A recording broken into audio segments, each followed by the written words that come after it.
So, astrologically right now, we have a couple debilitated planets.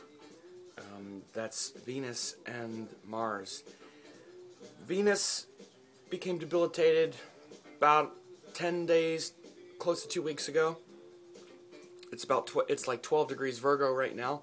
So, in that last 10 to 12 days, there's been a lot of changing and reassessment and reevaluation, like, of your relationship connections and your interactions with others, for sure. This is the nature of Venus, is to assess, your desires measured against how valued you are in the things you do to meet them, for instance. Sometimes our desires really sort of debase us a little bit. We do things that devalue us and devalue others in order to satisfy our desires, things like that. And in trying to get our desires met, we also realize and see how much value we give others, because as soon as someone stops meeting our desires, stops making us happy, especially in a romantic relationship, then we see how much, love and respect we actually have for them. As long as we're getting our desires met, we're like, oh, it's so loving, everybody's so loving, I'm so sweet, blah, blah. And then as soon as it doesn't feel like that anymore, then we realize how loving and sweet we actually are, for instance.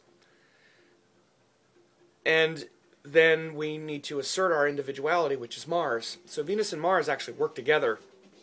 They're opposites of each other, so of course then they also contain the seed principle of the other as well. And you can see it especially you can see it in both, but in relationships, because that's such a dynamic between two people, you can see the interaction of Venus and Mars so much more clearly, because it's always one person's desire and capacity to compromise, to feel pleasure, which is Venus, measured against the individual's needs and willingness to act with courage to meet those needs, and the willingness to sacrifice feeling good in the moment in order to do it. And that's really the big one. You want to really know the big one? That's the big one. Because the reason we get in this situation where we sell ourselves short and compromise too much and then have to fight too hard to reclaim our individuality is because we want to feel that Venus stuff. We want to feel that goodness. And the fast track to happiness is compromise. This is kind of the way I sum it up with Venus. If you want to be happy with another person right now, the easiest way to be happy in any kind of interaction you're with another person is just give in to what they want. That's Venus. I know that I can be happier right now, my happiness in the moment, Venus, if I just go along with what's going on, especially as an individual. And so we keep doing that over and over again, and we condition the other person that, okay, they're okay with this. And then one day we come out and say, you know what, I don't like this. I've never liked it. Mars comes out and says, I don't want to do this. And the person's like, well, you've always liked it before. Well, I've actually never liked it. I just did it because it made you happy. And now I'm not doing it anymore. And in fact, you've been abusing me, or whatever comes out later. Mars comes out and overcompensates. This is one way that it can happen, especially when we're younger, because we want to experience the pleasure, not because the other person is necessarily oppressing us. Actually, this is something to really get clear about. And then from the other person's point of view, they changed overnight. They were fine, and then one day they changed overnight. This is why people seem to change overnight in a relationship, because they've been doing too much of the Venus stuff to keep the connection and keep getting the good stuff. That's what Venus wants. And so then they overcompensate by too much Mars. First there's too much Venus, too much accommodation. Now there's too much Mars. It's your fault, and I'm going to tell you what you did to me stuff. So these extremes are very Venus and Mars.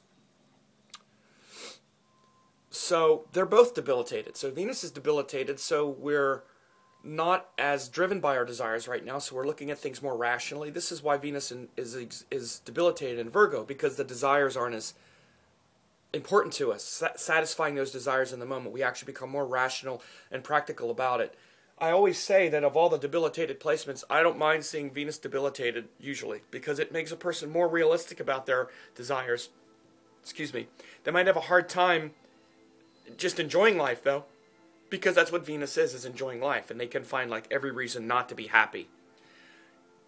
right now. This is the problem with it. But one thing, when it happens through transit, which is what's happening now, it can be very good in correcting what's not so right about your relationship. The difficulty now is that, for one thing, it's joined Saturn, and it's getting closer and closer to Saturn, so we're much more likely to break something now, or to just say, you know, I need to be alone and figure this out, because Venus is getting near Saturn.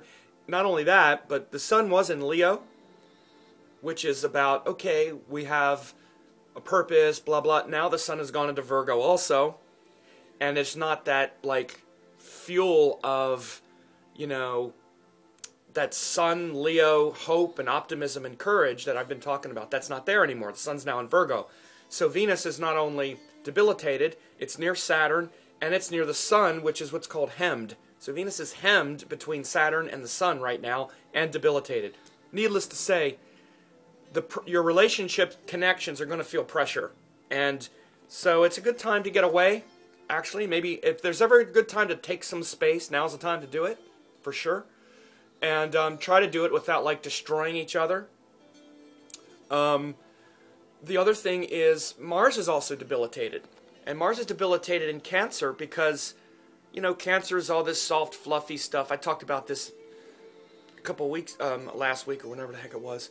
And, you know, Mars is like, Mars wants to act with strength and courage in the moment and handle those people who, let's say, are oppressing us, or we feel are oppressing us, and have the courage to do it, and the courage to sacrifice what's making us happy in the moment, which is making us slide on our principles, because this is the Venus thing. Venus makes us slide on our principles in the moment, which is Mars. Mars defends those principles in the moment, and is willing to suffer in order to be clear.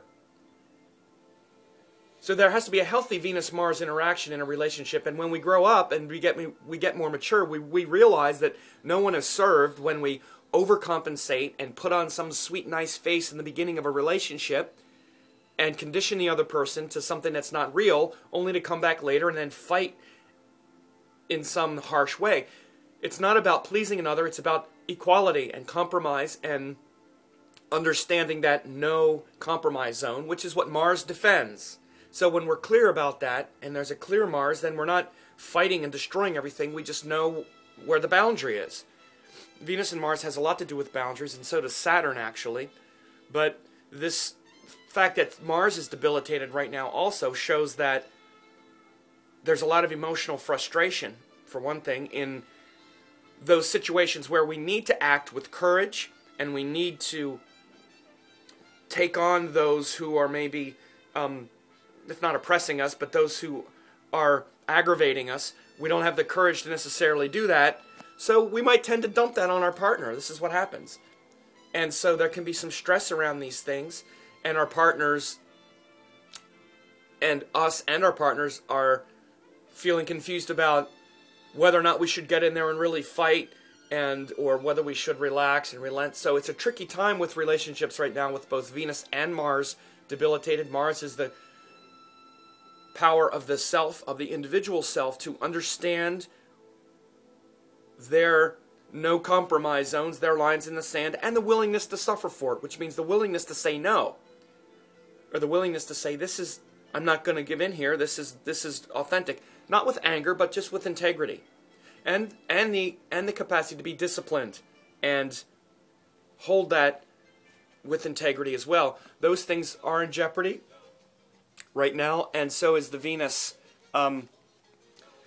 compromise, sweetness, whatnot. Venus especially, though, it's hemmed between the Sun and Saturn, so it's really a good time to maybe get away and take some space. Venus will be in Virgo for the next couple weeks still, and Mars will be in Cancer for about another month, so we should get used to this dynamic for a little bit. The good thing, though, is Mercury's going to go into Virgo at the end of this week, and so that'll definitely bring some relief and some discrimination and some humor and some better communication skills around this whole thing if you've been having some problems with it. So I hope this was helpful.